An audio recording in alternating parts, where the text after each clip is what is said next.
That was going to be one of my questions if we got there, but I don't think we would have anyway, but I'll go to Michael Keating now. Michael Keating from Keating Media, Mr Howard. Do you think that the Liberal Party today is still the same Liberal Party as it was under Sir Robert Menzies? And how do you think the modern Liberal Party has evolved over the decades? Well, the answer is to your first question is yes and no. It plainly has changed its attitude on certain issues because of the change in the fashions of the time and the attitudes of the community. It was one of the bipartisan understandings in 1949 was maintenance of the White Australia policy.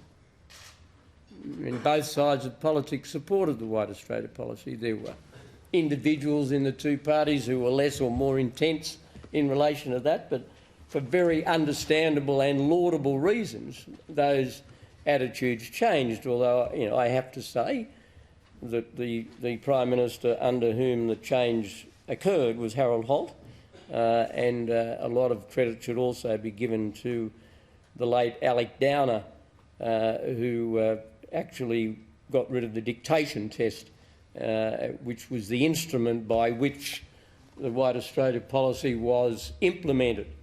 The Downer family has quite an honourable history in relation to these matters. So it's different in that way. And I think the composition of it is different. I think we have, interestingly enough, people will laugh at this, that there are fewer lawyers now, I think, going in than what there were.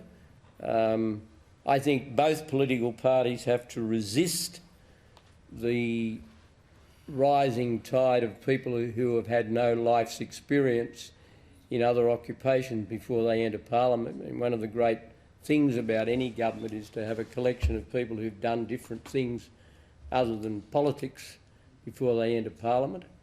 And that's changed a lot for both the Labor Party and the Liberal Party. The Labor Party of Gough Whitlam was composed of, and of Bob Hawke's composed of a lot more people who had varied careers before they went into politics.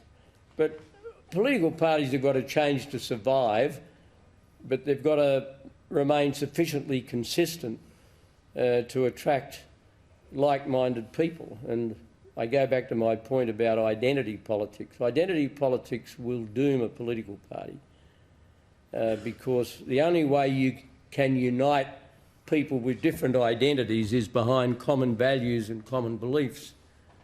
And I've learnt over the years that people who have common values and common beliefs can come from all sections of society. And I think political parties, including the Liberal Party, will forget that at their peril.